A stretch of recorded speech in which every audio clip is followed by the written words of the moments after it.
Apakah namanya ini? Saat yang ditakuti itu pun datanglah. Dengan hati riang bercampur masygul, saya terpaksa meninggalkan bangku sekolah. Riang, karena saya telah beroleh diploma dan masygul karena berpisah dengan teman-teman.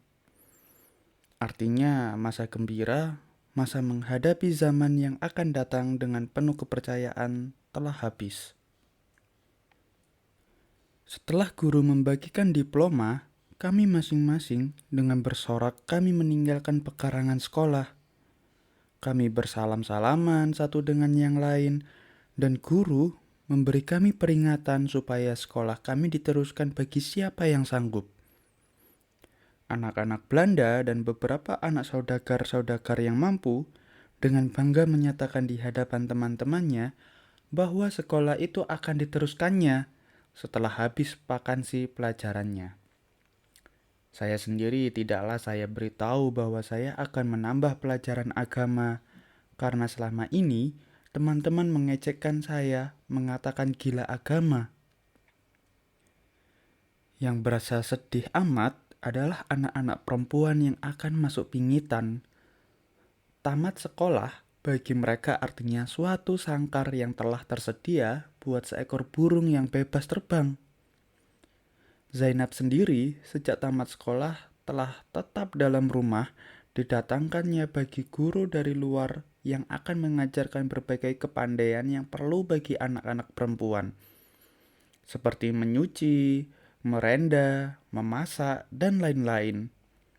Petang hari, ia menyambung pelajarannya dalam perkara agama. Saya tidak beberapa bulan setelah tamat sekolah, berangkat ke Padang Panjang, melanjutkan cita-cita ibu saya karena kedermawanan Engku Haji Ja'far juga. Sekolah-sekolah agama yang di situ mudah sekali saya masuki, karena lebih dahulu saya telah mempelajari ilmu umum. Saya hanya tinggal memperdalam pengertian dalam perkara agama saja, sehingga akhirnya salah seorang guru memberikan pikiran, menyuruh saya mempelajari agama di luar sekolah, sebab kepandaian saya lebih tinggi dalam hal ilmu umum daripada kawan yang lain. Demikianlah pelajaran itu telah saya tuntut dengan sungguh-sungguh hati-hati. Tetapi sejak mula saya pindah ke Padang Panjang, senantiasa saya merasa kesepian. Kian lama saya tinggal di negeri dingin itu, kian terasa oleh saya bahwa saya sebagai seorang yang terpencil. Keindahan alam yang ada di sekeliling kota dingin itu menghidupkan kenang-kenangan saya kepada hal-hal yang telah lalu. Merapi dengan kebundanya yang laksana disepuhi emas, panas petang yang menyinari puncak tandikat waktu matahari akan pulang ke barat dan akan mempertaruhkan jabatan memberi cahaya kepada bulan. Singgalah yang senantiasa diliputi kabut. Dengan kebun-kebun tebunya yang beriak-riak ditiup angin, semuanya membangkitkan perasaan-perasaan yang ganjil, yang sangat mengganggu perjalanan pikiran. Saya berasa sebagai seorang yang kehilangan, padahal jika saya periksa penaruh saya, pasti meja tulis, kain dan baju, semuanya cukup. Tetapi badan saya ringan, seakan-akan ada suatu kecukupan yang telah kurang. Cuma saya ingat bahwa jika dengan teman-teman sama sekolah, saya pergi melihat keindahan air mancur di Batang Anai atau mendaki Bukit Tui atau gua batu di Sungai Andok. Bila mana saya melihat keindahan ciptaan alam itu, saya ingat alangkah senang hati Zainab jika ia turut melihat pula. Karena saya tahu betul bahwa ia seorang anak perempuan yang dalam perasaannya, waktu sama-sama sekolah, ia suka benar mendengarkan nyanyian-nyanyian yang sedih. Walaupun nyanyian barat atau nyanyian timur. Bila mana lalu dihadapkannya rumah seorang buta diirit air matanya, bagaimanakah perasaan kelak jikalau dia ada pula di tempat yang indah itu? Senantiasa saya hitung pertukaran hari ke bulan dan dari bulan ke tahun. Bila mana vakansi puasa telah datang, gembiralah hati saya karena akan dapat saya menghadap ibu saya, memaparkan di hadapannya bahwa dia sudah patut gembira karena anaknya ada harapan akan menjadi orang alim.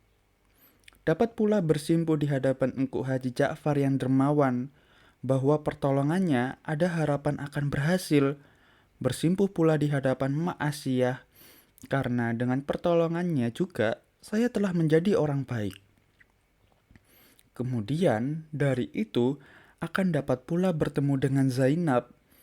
Akan saya nyatakan di hadapannya dengan gembira, dengan hati yang besar, sehingga dia akan termangu-mangu mendengarkan cerita saya, apalagi dia amat sukar akan dapat keluar dari lingkungan rumahnya. Vakansi pun datang.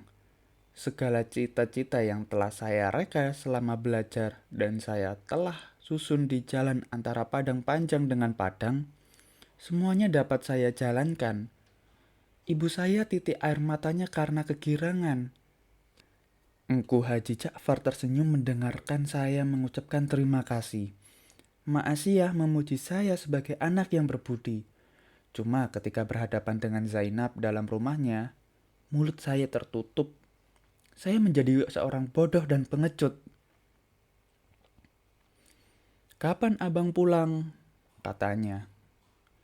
"Pukul 10 tadi pagi," jawab saya. "Apakah kabar baik?"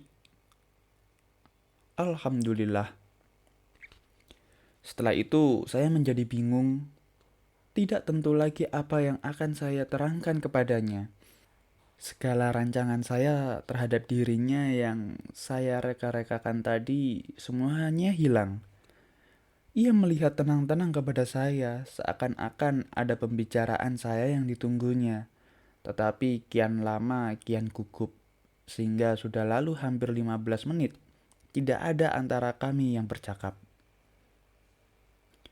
"Mudah-mudahan selamatlah dan kerap kalilah datang kemari kalau masih di rumah," katanya pula. Lalu ia berdiri dari tempat duduknya, kembali ke pekarangan belakang, ke dalam pingitannya. Saya pun berdiri, saya ambil kopiah saya sambil menarik nafas panjang. Saya pun keluar. Dalam hati saya teringat hendak menulis surat kepadanya. Akan ganti diri saya menerangkan segala perasaan hati. Surat itu akan saya tulis dengan tulus dan ikhlas. Tidak bercampur dengan kata-kata yang dapat menyinggung hati, baik perkara cinta atau perkara lainnya. Apalagi surat itu tidak akan diketahui orang isinya jika ditulis dalam bahasa Belanda.